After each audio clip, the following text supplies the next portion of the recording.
We're already live. I'm making noises. Yep. At the end of our last episode, you like click the button to stop, and then you were still going making your noises. It was, I don't know. I heard it. I heard it when I was done listening.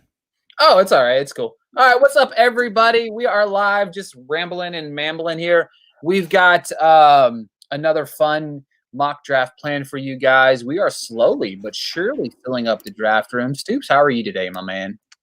Like I told you off the air, it's been a day. It's, you have one of those days at work where you have one of two types of days, really. Either it's just a chill, relaxed day. You're able to kind of do what you want when you want. And then you have days like I had today where it was just one thing after another nonstop. But good news is the day went by pretty quick. So here we are now.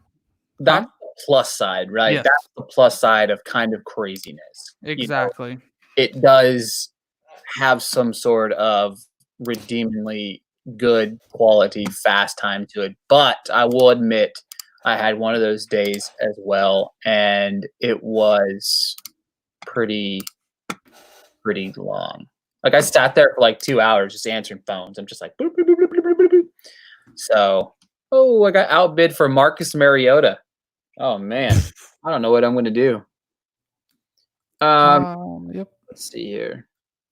Who are you talking about this week again? I know you told me, but I figured everybody can hear you. So, short version first. If you have not listened to the most recent episode of the Devy Delight, we did a quarterback profile of the SEC. Stoops talked about his favorite quarterback in the draft, Kellen Mond, and I talked about Jamie Newman, which I thought it was a really fantastic episode. If I don't say so ourselves, I thought it was pretty solid all the way around. I thought we both gave some really good knowledge across the board, and I really enjoyed that episode a whole lot. No biased opinions there at all.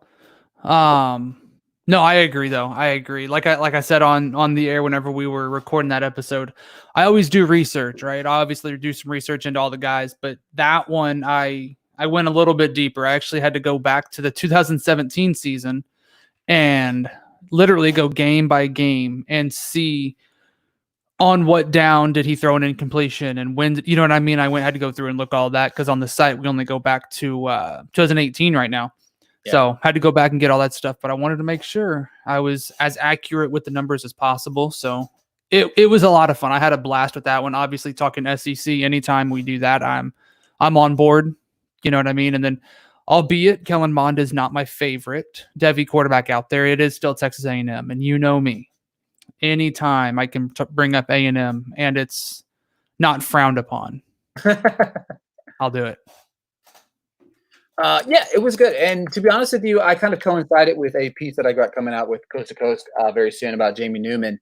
I was able to kind of do both at the same time. You know what I mean? I was able to kind of give you my thoughts on Newman as a collective whole there, and then I've got a piece coming out about him this week. Newman's an intriguing prospect, and I feel like after we talked about both of them, I felt like him and Mond are kind of on that same boat. You know what I mean? Mm-hmm.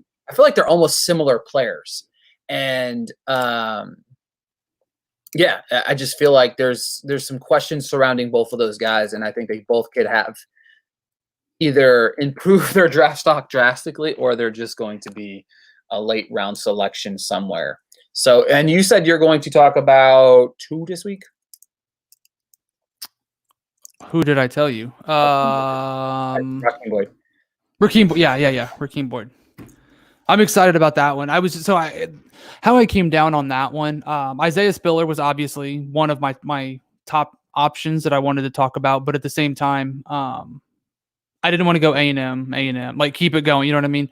Yeah. Albeit he did go to A&M, so I guess I'm kind of still bringing it in. But no, I was going through some articles and just kind of looking, at some other names and seeing what we're looking at, and every single article that I saw he was in there somewhere, whether it be a top 5, top 3, it was Rakeem Boyd. And I remember we touched base on him on one of our episodes a while back as well. So now that he's getting a little bit more love from a little bit more people, figured it's a good time to dive a little deeper into it. I agree 100%. We've got 5 minutes left. 3 spots. 5 minutes. Yeah. we're getting close to being full again. I'm excited about it. It was a lot of fun last week, kind of talking about this draft when we almost had a full roster of individuals joining. So, Oh, there we Matt go. has arrived. Two more. We got 2 slots remaining. This is rather fun. I'm excited about it. And it's crazy. 101 is still open. Yeah, I know. It's yeah, exactly. Yeah, I have selected 112, which I just was trying to do something a little different this time. See what I could shake out at that position, which is not a very sexy position. It depends on how the draft board kind of is, if whether or not it's going to be a good position for you. But I like to play around a little bit within this thing, especially now that we know where some of these guys are going. Ideally, you picking 7. Who would you kind of want in that area? Looking at it, so it shows you the projected line, obviously, right? And in that area, you see, a Jerry Jeudy, Cam Akers, Jalen Reagor, Jefferson. If it were to fall, obviously, the running backs are going to be going early, whatever. If Jeudy is there at 107, I would gladly take him, even with most of those running backs being gone and knowing come back around at 207. Probably not going to get a running back, but to me, Jerry Jeudy is just a talent you can't pass on. You can address the other positions as needed, but if Jeudy was there for me, and he may not be, but if he was there for me at 107, I would love that. Wouldn't mind going Akers. I'm still a fan of him. Even people keep talking about the offensive line and the offensive line. Well, he's been dealing with that for 3 years now. So I think there's stuff they can do in Los Angeles out there for Cam Akers, but I wouldn't mind getting Reagor there if Jeudy. Well, I wouldn't mind Reagor either. But either or, right? Jeudy, if he's still there, I wouldn't mind him at 7, especially being a super flex. And that's the other thing is in the ADPs here on Sleeper, it's not set to super flex per se. So it's very, very possible that Jeudy will be there for me. Yeah, because you're thinking about it overall. You have more than likely Tua and Burrow are going to be off the board by the time 7 comes around. So there's 2 already. And then, of course, you have the fluctuation of probably Edwards, Taylor, Swift that are probably going to be in there, and then maybe Dobbins. You know what I mean? So if you have 4 running backs, and then you probably have your pick of the litter at the wide receiver position. So I do like that as well. So yeah, so we got about 2 or so minutes remaining. Oh, we have 1 slot left.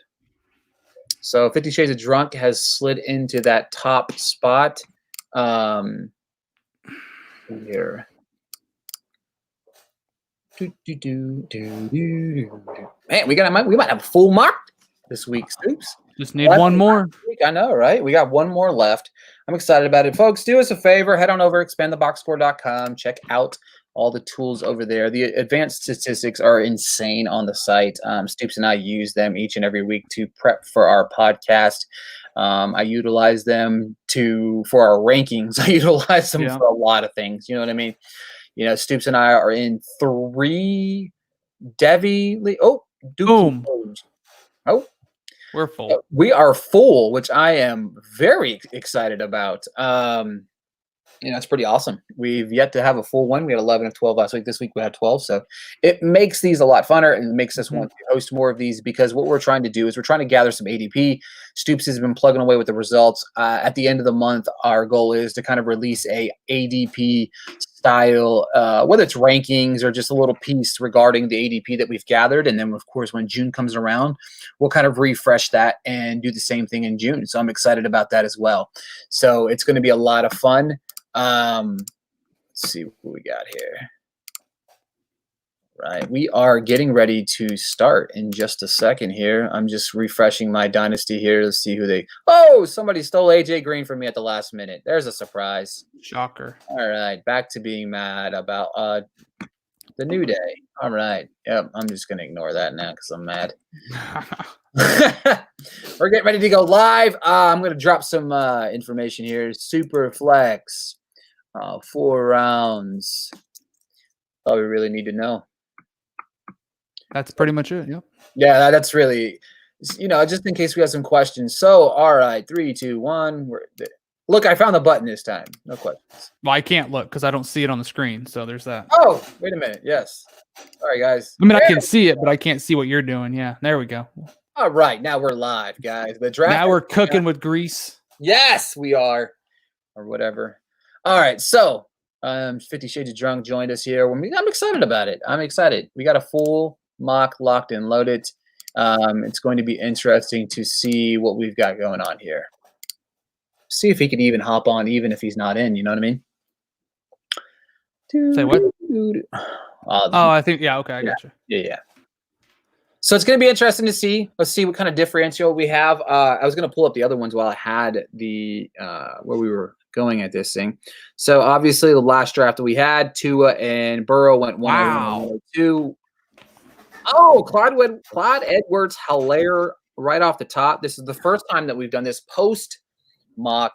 That we haven't seen a quarterback. Oh wow, back-to-back running back picks. He said y'all gonna dog me, but I gotta listen to my heart. Nah, man, that's the thing. I don't think there's a wrong pick here. I think if you're in the league and you want to go running back, go running back. You know what I mean? Like exactly. It's now like I said, it kind of falls into place. Wow, Justin Jefferson at 105, first wide receiver off the board. Thoughts on that, Stoops? I wasn't expecting that. No, I wasn't. Now you're really going to get the pick of the litter. Oh wow, you really have. Okay, but hold on. J.K. Dobbins is on the board, and my love for J.K. Dobbins. So it's going to be J.K. Dobbins. I'm just going to give a spoiler alert. What a fall! But I love that. I absolutely love it. I honestly think it's that Justin Jefferson pick right there. Because Swift going at 106, I'm not shocked about that. You know what I mean? I've gone on record saying I'm not a fan of the landing spot. I love DeAndre Swift. I'm not a fan. I don't trust Detroit, right? I think Swift is a better talent than Kerryon Johnson. So I think Swift can make it work there. I just don't necessarily trust that Detroit's going to give him a fair shot at it. I almost think they're going to try and run the 50-50, backfield there potentially. And I just think it needs to be Swift's backfield to really get the full potential out of him. Albeit over at Georgia, right? He was the lead guy there, but they always ran a shared backfield of sorts. But I just don't trust Detroit. So that being said, love that Swift went there. Love that Jefferson went there because they just fell into my lap. So we're going J.K. Dobbins. I have to go J.K. Dobbins. Well, you just won the draft. Let's go ahead and close this thing down for the week. Done. It's over.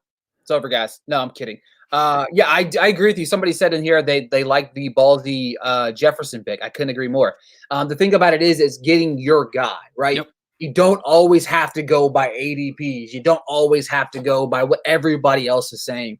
If you believe in a guy, this is the opportunity to go and get your guy, right? So absolutely, right, kind of fell right into place, right? You Lamb, Jeudy, Rager have fallen into place right after Dobbins is taken. This is once we. Oh wow, Herbert at 111. That's Herbert's been going in the top half of the second round in most of the mocks that we've done. All right. I think he went a little bit earlier last draft, but I think that was if I remember correctly, I think Matt took him. 201. Nope. Then it was the draft before. 107. I'm sorry. Yeah. He got 109 in the last draft. Yes. So anyway, you're on the clock. I am on the clock. So for me here, this is a very, very interesting mind frame that I'm in. Okay. Obviously the guy that I want, there's two of them here. I don't want Akers. I'm sorry. Akers is going to fall into the second round. I like Akers, but I still think I'd prefer Vaughn over Akers. Okay. 100%. Prove it every day. And there's another guy that I really like in this tier right here is I like Denzel Mims a whole lot. I like the landing spot. I think people sometimes forget how good Sam Darnold can be at the quarterback position. And he's going to have he's his number one target. Look, it's Bashar Perriman. Come on, yeah, Perriman. You know what I mean? Like that. The team needs a weapon. I like Mims. I think he can be that guy. Higgins is the other guy that I'm leaning here as well. But in my opinion, it's Vaughn or Mims here, and I'm going to 100% go Vaughn. So I think between Mims and Higgins, I think both are going to be great long-term plays. I think you're going to get more out of Mims sooner. I just think with a healthy AJ Green, Tyler Boyd, Joe Mixon out of the backfield, assuming there's no holdouts. There's no nothing going on like that. I think Higgins is going to be a little bit more of a long-term play. I think Mims, you're going to get more out of him sooner, and potentially for the same amount of years in the league, right? So I think Mims, well, as he keeps falling, I think Mims is going to be a phenomenal pick. I think if getting a receiver of that caliber in the early to mid second round, to me, is just phenomenal. That's just an absolutely phenomenal value. Yeah, for me, it's crazy how it is. So I love it. Okay, so Vaughn is so polarizing from late to first to mid to second. So some don't like him, some love him. It is interesting to see the trickle down effect, and I'll give you a little background here about why I'm big on Vaughn at 112. Oh boy, it's because I can't get Vaughn at 224, right, or 212. I'm sorry. Yeah, definitely not. Can't get him there, so that's why I have to take him. And the thing about it is, 50 Shades of Drunk has killed it so far.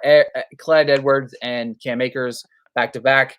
Stoops is one pick away from getting a really, really, really good Mims. And I'm really hoping that he doesn't, because I really already like his draft at 107. So he's having everybody fly to him. It's kind of insane. So this is really just going to make me mad if so after it can't happen though. It can't happen. It can't happen. Second round has gone Akers, Higgins, Pittman, Ruggs, and Laviska Shenault. So I still think Laviska is a sneaky pick. Yes, the injury. Oh yes. All right, I'm going Denzel Mims, but real quick, Laviska, I still think that's assuming the health is there, I think he's going to be a phenomenal talent in Jacksonville. I think with Gardner Minshew, he's going to throw the ball 75 times a game, right? Not literally, but he could. I just think Jacksonville, that's an absolute amazing fit there. I love that. Just got to see him stay healthy, put him all around the field, play him outside, play him, out of the slot if you want, give him the ball and some running plays. I don't care. Just give him the ball. Just stay healthy, get him on the field, and that's gonna be a steal there. That being said, speaking of steal, it's got to be Denzel Mims. We were just talking him up. Didn't think he was gonna fall this far. I was literally picking between Vaughn and Mims at the bottom half of 2 or bottom half of 1, and you slide him all the way at 107. So far, okay. So if I'm looking at this real quick, right? The pairings that I like so far are Taylor and Higgins. I think that's a great pairing. I love Burrow Pittman. Obviously. Clyde and Cam, and then actually I really love Lamb and Edwards now too. That's a good pair. I was really kind of hoping Edwards would kind of slide down, but Edwards' ADP is going to start skyrocketing in the next couple weeks. I agree. I think Edwards he's been one that's been just so up and down as far as the love-hate type thing, right? Yep. It's one of those where during the season, people were just like, Bryan Edwards is a stud. And then it kind of became a little bit like, oh, I don't know. Like, he's not what we thought he was. And then it went back up, and then it went down, and now it's starting to go up again. So he's just been a kind of a roller coaster of value. I would love to get him anywhere possible. Absolutely anywhere I could.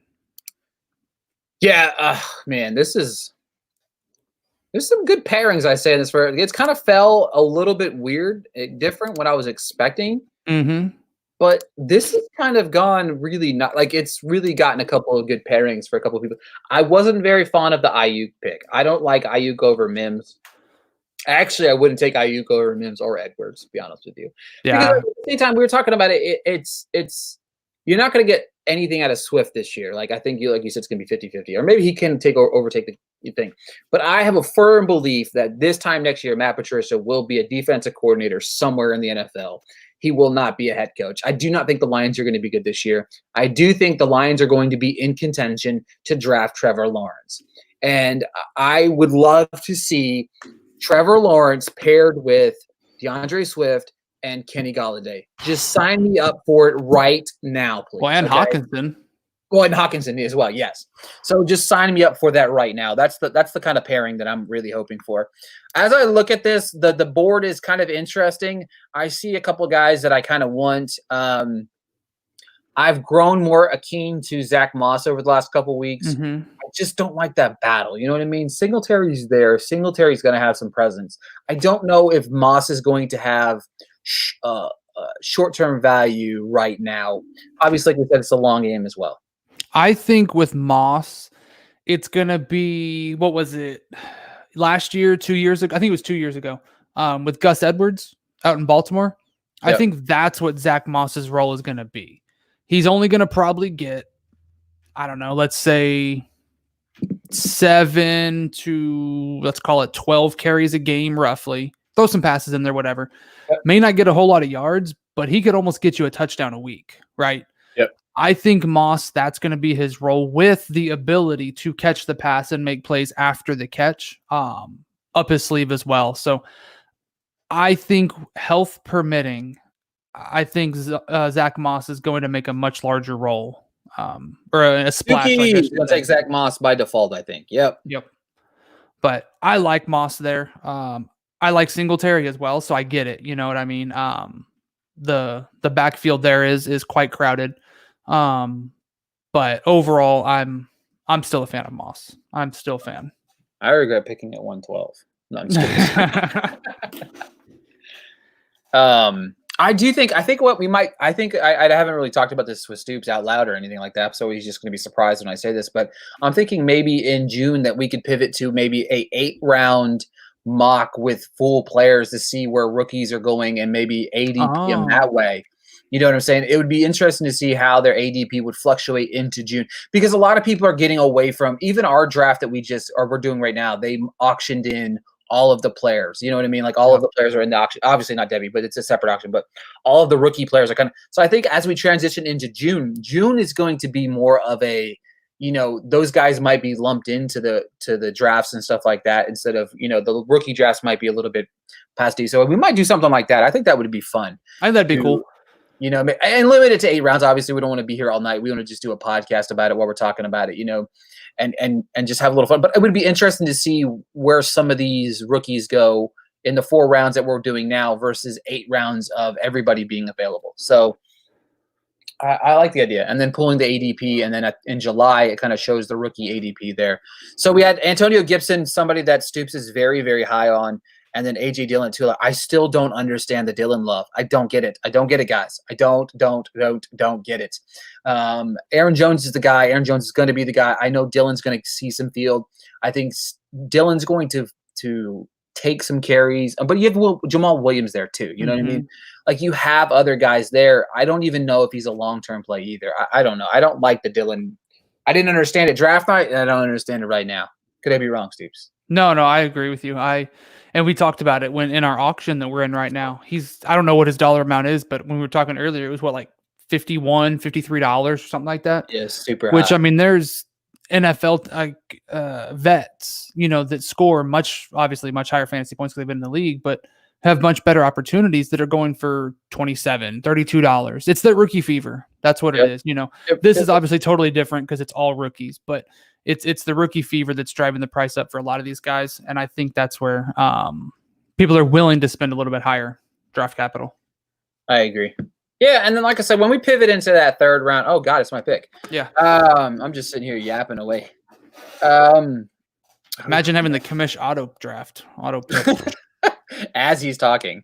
Man, this is interesting for me. I do not want any of KJ Hamler. I don't understand why anybody likes that guy. I just think there's not to like the guy, but there's just too many mouths to feed out in Denver. You know what I mean? He's like the 7th or 8th option. You know what I mean? The water boy has a better chance to stay in the field. For me, I really like Anthony McFarland. He's kind of a more of a long-term play too, I think. But man, Connor, he doesn't stay healthy. You know what I mean? He's going to easily slide into that number 2 role. Snell is not that fond either. For me, I'm going to go. This is a battle between Claypool. I'll tell you what, Kelly, for being drafted so late in the draft, is so high on the ADP. I'm going to go Claypool here. I just like the talent. I think they're going to throw the ball. Like I said, on the last time I took them, they threw the ball well over 500 times in like 4 of the last 5 seasons that Roethlisberger has played. If Roethlisberger is healthy, he could be that number 2, even the number 3 option on that offense.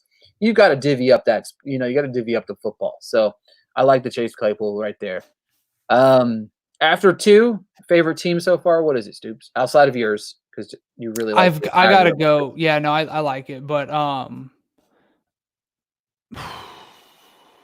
honestly, I would probably have to go with Taylor and Higgins, 102. I just love both of those guys. Don't get me. My next would have been Burrow and Pittman. I'm just higher on Higgins than probably a lot of people. And then obviously Jonathan Taylor is just an absolute stud. I think obviously we got Marlon Mack up in the auction league right now. He's available, and I've been higher on him, but I do still believe that Taylor he's going to be the guy. They drafted him to be the guy. He can do it all. He's physical runner. He can catch passes. He's fast. Like I don't see how he doesn't become the guy. So for me, it's Taylor Higgins. I mean, I'll tell you what, man, if there's going to be one team that's going to be out there and I think the Colts have a chance of being in the Super Bowl this year. I really do. I like that team top for bottom. And I really feel like they improved. Oh my God. And it happened. I switched to 103 now. Just kidding. So the Taylor and Higgins team went really, really well until they just went Jalen Hurts at 302. So their team just literally went down the drain. I look, not completely down the drain. Hurts is Hurts. Yeah. I really have nothing. I mean, I've said what I've said about Hurts. I've been very vocal about my feelings about Hurts. I don't like the landing spot either. That's just I just don't get the pick by Philly. I don't get it. Unless they have, and I've said it, you've said it, other people have said it, right? And maybe it's not fair, but like a Taysom Hill role, unless they have something like that planned, I just don't get it. I don't get the pick. I understand you need a second string quarterback. You need someone to back up, your starter. I get that. But I don't know. They've got to have something planned that we just don't know about. That's honestly what I think it is. Because I'm not a fan of that landing spot. It could be just they're looking for a backup quarterback for Wentz. I mean, and the value was there. They felt it. And that's the thing in the NFL draft, quarterbacks are going to go higher than what we would really expect them to. That's just kind of how it goes. Devin Hamler at 304. I like the McFarland pick. I think that now puts Jake Snake DFF at my favorite draft so far. Burrow, Pittman, and McFarland. I get the pick, Stoops. Devy deep dive. Well, I don't.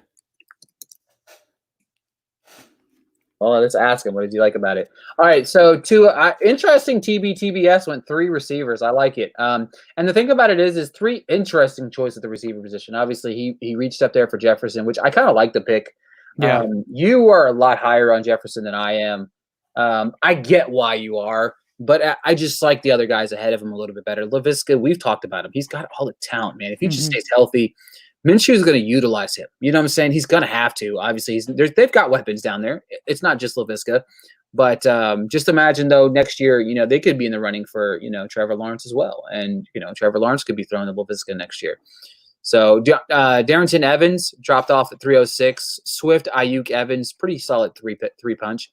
I'm not a big fan of the Ayuk pick. I just don't think he's going to be more relevant football-wise than he is fantasy-wise. I would agree with that, yeah. So I'm going to keep I can't think of the right term. I'm going to keep saying this until people start to really jump on the bandwagon. And I love Antonio Gandy-Golden. We love him on the pod. He's been probably our most talked about guy. Even when we talk about a quarterback that has nothing to do with Liberty, somehow we throw AGG in there. I don't know how, but we do.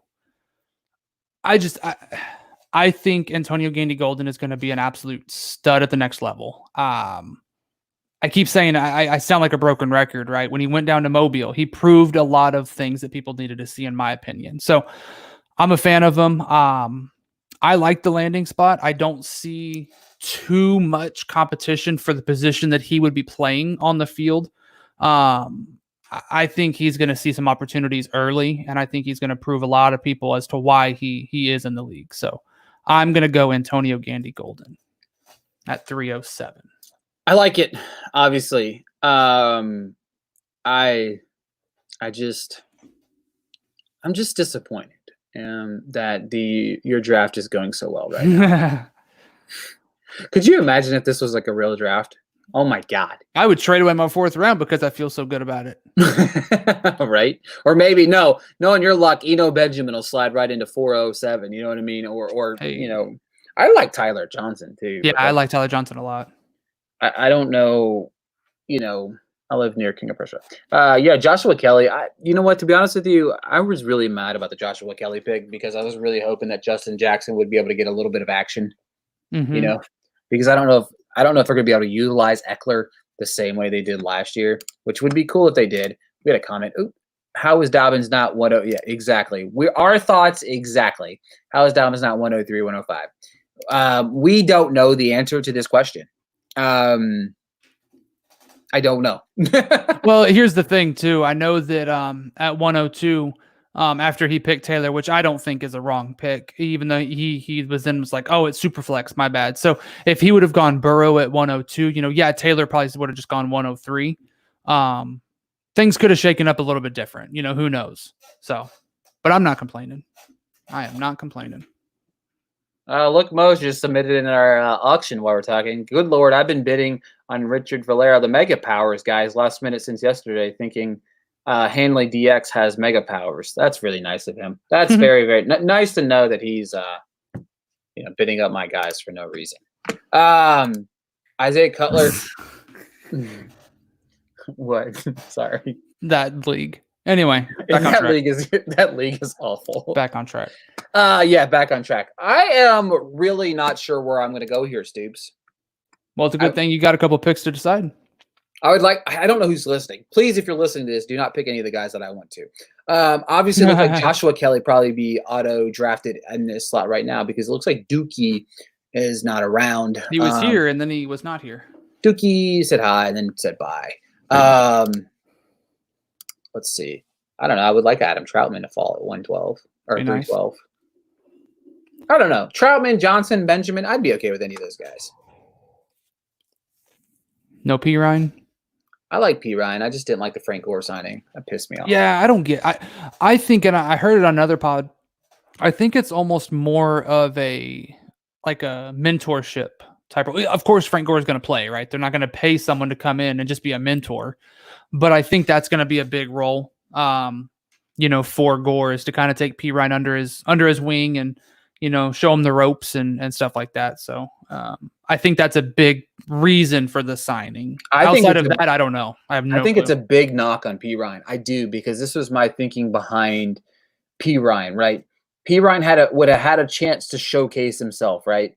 If he showcases himself, even with Bell in the backfield, and we all know his love for we all know his love for or his hate for Bell. So for me, I thought P. Ryan would have the opportunity to showcase himself. Now I don't think he's going to, because if Gase gets fired, P. Ryan showcases himself, P. Ryan finds himself on this roster, right? Well, now if Gase gets fired, P. Ryan doesn't really show anything, then what do we really have to show? You know what I'm saying? So I don't like P. Ryan as much as I did because of that. If you showcase yourself in the previous regime, then you have a chance to kind of, showcase. Bell's probably gone after this season. You know what I mean? He's an easy out on the contract. P. Ryan could go up to the pecking order, but the new regime could also draft a running back high in the next round, since there's going to be ample amounts of running backs next year. I agree. We shall see. Time will tell. Time will tell. It's kind of crazy. I would say a lot of how the draft is going pre-draft is kind of how in line it was post-draft, with the exception of maybe a Keyshawn Vaughn. God bless America, man. He's listening, so he's got to be listening. No, he is. That's how he came about the Jalen Hurts discussion. Thanks, Devy. Deep dive. I appreciate that. I should have never said anything at all. I feel like you took him just because I said something about him. Some of your other guys are still there, so yeah. All right. Yeah. This to me, I really feel like I like Eno Benjamin. We talked about P. Ryan. I like Tyler Johnson. Cole Kmet, he just rubs me the wrong way. I don't know what it is. I don't think it's him. I think it's just that landing spot. Yeah. Scroll on down. You know what? I'm just gonna do it. I took Jordan Love. To be honest with you, Jordan Love for me is a guy that's intriguing. I like getting him this late in this draft. I don't like Love. We've talked about Love on this episode. We watched the 2018 tape. He still wasn't good. But for me, Love as a first round pick is going to be a starting quarterback. Do you have to wait on Jordan Love? Yeah, sure you do. But the fact of the matter is this. While you're waiting for Love, you still have a quarterback in 2 years, maybe, 1 year, 2 years, that's going to be a starter in the league. Mhm. So for me personally, I like that slot. 312 is a steal for the guy. I think it's going to be great for him. I really hope that he's talking about Jimmy Graham flashbacks about Adam Troutman, because Adam Troutman's a monster.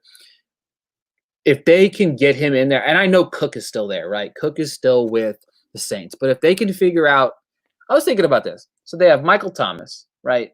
Michael Thomas, Sanders, Cook, Troutman, and Kamara, and even Latavius Murray. They have all these guys in that back, that they're able to line up with Breeze. It's just, yeah. But the thing about it is, my problem with Troutman is this: who's going to throw him the ball next year, though? Right? My fourth string quarterback on my current team. That's who. Jameis Winston is terrible, guys. He threw 30 touchdowns. And now I'm a fan because he's on my team. Oh, so you're going to defend him now? I'll be honest. I've caught myself doing. I'm not doing it. I'm joking, but I've caught myself doing that. Right, where it's like, no, I'm not a fan of him, and then I get a value on someone. I'm like, oh, you know what? Maybe they're not so bad. It's like Jordan Love. I like him. I don't really like Jordan Love, but I like the 312 pick because he's going to be the starting quarterback for the Green Bay Packers in 2 years.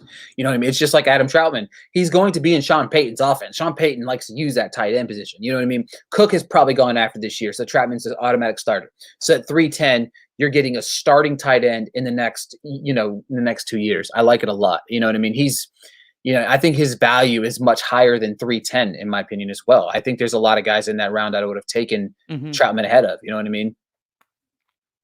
So we had a run in the fourth round. Cole Kmet rounds off the 101, which ends up with Edwards-Helaire, Cam Akers, Van Jefferson, and Cole Kmet, which is a phenomenal draft, which is probably my sneaky second favorite team. Jonathan Taylor, T. Higgins, Jalen Hurts, Tyler Johnson is at the 102 selection.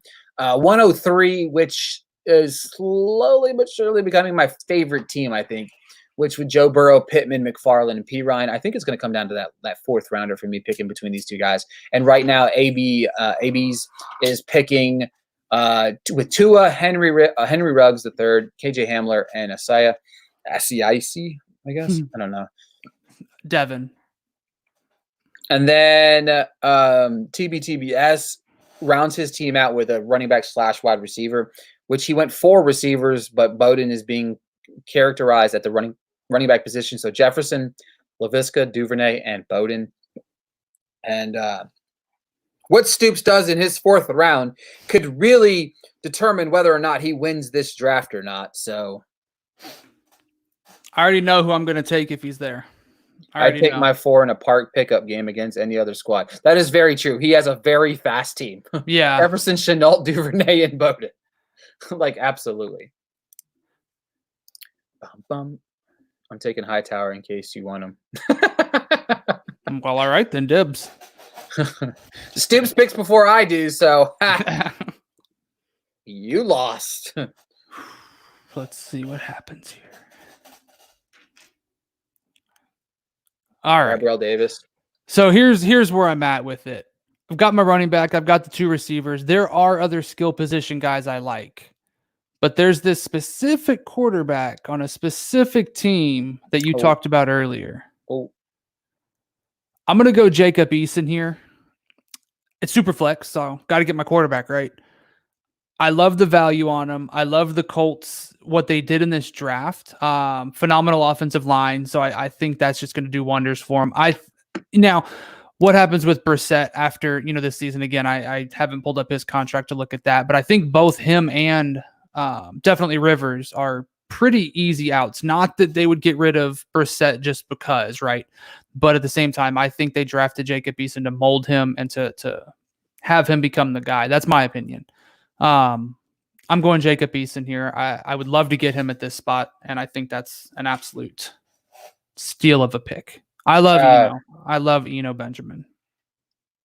Love Eason, that pick. that just rounded out a great draft for you. Eason, both I think Brissett and Rivers are both off the board after this year, contract wise. So Eason could be that guy. You know what I'm Mhm. saying? So, Benjamin, great pick. What I'm really going to be mad about is Cephas. I really want Cephas, but I think he's going to get auto picked here. I'm going to go ahead and pick him on Cephas. I just Just to kind of. Oh, it went Alberto. Never mind. Just kidding. So Hightower is what he wanted, and that's exactly what he got. He was not bluffing. So he was not bluffing. I really, really hope that Cephas lands here, but who knows what Matt's going to do. He might take Peoples Jones. I think that's where he's going to go. Nah, he's going to go. He's going to go. His Hodgins hasn't been taken, right? Hodgins is his guy. Yeah, he's going to get Hodgins. Hodgins is his guy. Yeah, I forgot about that. Boom. Hey, you know what you're talking about, and I'm going to round it out. I know him. I know Cephas. I like it. I do too. Clearly, we know who the winner is, right? Definitely you. Unfortunately, no, but for real, I still like. He's not wrong though. Jalen Hurts at that point in a draft, it is super flex, right? You got to get a quarterback, and again, if you listen to the radio waves up there, you're going to hear certain things. Like here in San Antonio, we don't have a football team, obviously, but like I'll hear certain things that you wouldn't hear up, in the Nashville area. So I get it, right? If you're hearing certain things, but overall, for me, I know I'm jumping the gun. You haven't even asked the question yet, but who was the best draft? There we go. Got me. No, I still, man, I gotta switch it. I was a huge fan of the Taylor Higgins, and then again, we know how people feel about Hurts, but or how we feel about Hurts. Value of a pick there, I like that pick, but overall, I'm going Burrow. I'm going 103. Burrow, Pittman, McFarland, and Pirine. That's just that's the pick for me. Yeah, I like that team. It's really hard not to go with that team, right? Yeah. It's really, really hard. For me, the only one that comes close, I like what 101 did. I really do. I like Clyde Edwards, Akers, Van Jefferson. You've talked me more into Jefferson. We've talked about that on here. Mm-hmm. And Komet's Komet. You know what I mean? I don't really know. The talent's there. He is a talented guy. He could be the one that wins that role. And if he wins the role now, again, tight ends take a little bit longer to break out. But at the same time, if he wins that role, you know what I mean? Like, well, he's got plenty of time behind Jimmy Graham and his no trade clause. So, Yeah. Yeah, so to me, easily, I think Jake the Snake over here, DFF, has won this draft this week with his very good team. Stoops would obviously be up there as well if we were picking based on a collective whole. I don't like picking at 112. I will officially say that right now. I'm a fan of 107. Yeah, Jared's in the chat right now said the same thing. 103 fire. Agree 100%, dude. 103 lit it up. I mean, you've got a starting receiver, starting quarterback. McFarland is going to complement Connor, even maybe take that job from Connor in the near future. And P. Ryan's still a question mark, depending on what Bell and Gore do. But a 4th-round pick is what you're getting out of that. I love that team a whole lot. So, Jake Snake, welcome. Congratulations. You win the draft this week. You win a prize. Stoops will say hi to you in person one day in the near future. Folks, do us a favor. Hop on over to Twitter and give Stoops a follow.